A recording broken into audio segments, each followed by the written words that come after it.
Good morning friends, welcome to my channel nursing study 76 में आपका स्वागत है। आई होप आप लोग अच्छे होंगे, स्वस्थ होंगे, मस्त होंगे, अच्छे से पढ़ाई कर रहे होंगे। तो जो नर्सिंग में हेल्थ टॉक होता है तो उसके बारे में आज हम आपको बताएंगे।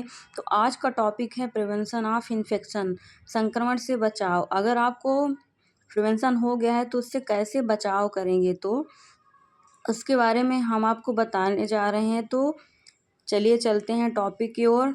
क्या होता है प्रिवेंशन ऑफ इन्फेक्शन? तो ये परिभाषा होती है कि संक्रमण तब होता है जब कोई बाहरी जीव किसी व्यक्ति के शरीर में प्रवेश करता है और उसे नुकसान पहुंचाता है, तो उसे क्या बोलते हैं? संक्रमण बोलते हैं। जैसे जीवाणु के द्वारा हो गया, कवक के द्वारा हो गया, विषाणु के द्वारा अगर हो रहा है तो उसे संक्रमण हो जाता है। कुछ संक्रमण हल्के होते हैं जिन पर हमारा ध्यान नहीं जाता, लेकिन कुछ गंभीर और जानलेवा हो सकते हैं। कुछ संक्रमण पर इलाज का कोई असर भी नहीं पड़ता है, जैसे त्वचा के संपर्क में, मल के संपर्क से और हवा में मौजूद कणों से जो इन्फेक्शन होता है वो संक्रमण हो जाता है। जैसे परिभाषा हो गई इसकी। अब इसके डायग्राम के थ्रू भी देख लीजिए। जैसे जीवाणु से हो रहा है, विषाणु से हो रहा है, बैक्टीरिया वायरस हो रहे हैं, उसके थ्रू जो हो रहा है वो संक्रमण होता है। फिर उसके बाद क्या होता है? संक्रमण के लक्षण। संक्रमण में मांसपेशियों में दर्द होता है, थकान होती है, खांसी, बुखार, दस्त और बहुत तरह की चीज़ें जो फील होती हैं। इसमें हम डायग्राम के थ्रू भी देखेंगे। मांसपेशियों में दर्द हो रहा है, थकान हो रहा है, खांसी हो रही, बुखार हो रहा है, दस्त हो रहा है। तो इस तरह से भी पता चलता है कि लक्षण क्या क्या दिखाई दे रहे हैं संक्रमण अगर हो गया है तो। फिर उसके बाद देखेंगे कि संक्रमण के कारण, जैसे कवक हो गया, जीवाणु, विषाणु, परजीवी। दांत जैसी समस्याएं जो होती हैं कवक के कारण होती हैं। बैक्टीरिया से गला खराब होता है, यूरिन में संक्रमण हो जाता है जीवाणु के द्वारा। विषाणु के द्वारा सामान्य जुकाम जैसे एड्स जैसे संक्रमण भी कर सकते हैं ये। परजीवी मलेरिया होता है। फिर इसको हम डायग्राम के थ्रू भी देख लें। कवक हो गया, जीवाणु, विषाणु, परजीवी हो गया। इस तरह से भी संक्रमण, इनसे भी संक्रमण ही होता है। तो संक्रमण से हम कैसे बचाव करें ये भी देखेंगे। तो आगे का टॉपिक हमारा है कि संक्रमण कैसे होता है प्रत्यक्ष तौर पर और अप्रत्यक्ष तौर। तब प्रत्यक्ष तौर पर किसी जानवर के काटने, खरोचने से जो होता है वो प्रत्यक्ष तौर पर होता है। प्रत्यक्ष तौर पर जैसे आप किसी से हाथ मिलाते हैं या उसके छुए, जो उसने छुआ है कोई भी वस्तु, तो आप भी छूते हैं तो आपको भी संक्रमण होता है। या उसको सर्दी है तो आप उसके संपर्क में आते हो तो आपको भी सर्दी होती है। प्रत्यक्ष तौर पर होता है।